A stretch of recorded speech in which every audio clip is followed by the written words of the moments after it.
సభా కార్యక్రమం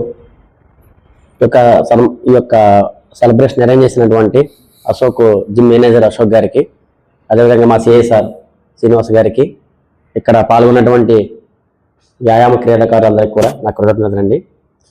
అంటే మనకి మార్నింగ్ నాకు అశోక్ పెట్టేదాకా తెలియదు శ్యామ్ ప్రసాద్ ముఖర్జీ గారు బర్త్డే టుడే అని. అంటే ఒక మహోన్నతమైన వ్యక్తిని మనం స్మరించుకోవడం వల్ల వారు ఏం చేశారు అప్పుడు, అలా మన స్వతంత్ర టైంలో మన స్వతంత్ర భారతదేశం కోసం వారు ఏ విధంగా కృషి చేశారనేవి మనకు తెలుస్తుంది.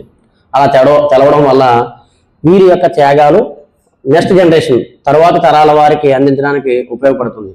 ఎప్పుడో చరిత్ర జరిగింది మనం చదువుకున్నాం మర్చిపోయామని కాకుండా ఈ విధంగా వారి యొక్క జనన మరణాల యొక్క డేస్ మరొకసారి మనం గుర్తు చేసుకోవడం వల్ల వారు మన భారతదేశాన్ని చేసినటువంటి త్యాగాల్ని గుర్తించుకోవడం, భావి తరాలకు అందించడానికి ఇది ఒక చక్కటి మార్గం.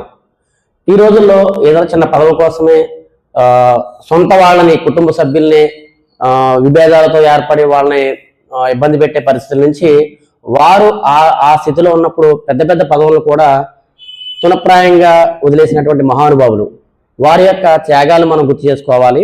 ఈరోజు ఈ యొక్క శ్యామ్ ప్రసాద్ ముఖర్జీ గారి యొక్క బర్త్డేని పురస్కరించుకుని ఈ చక్కటి కార్యక్రమాన్ని అరేంజ్ చేసినటువంటి అశోక్కి, ఇందులో పాల్గొన్నటువంటి మా శ్రీనివాస్ సార్కి, అదేవిధంగా ఇతర అందరికి కూడా కృతజ్ఞతలు తెలియజేసుకుంటూ ముగిస్తున్నాను. Thank you sir.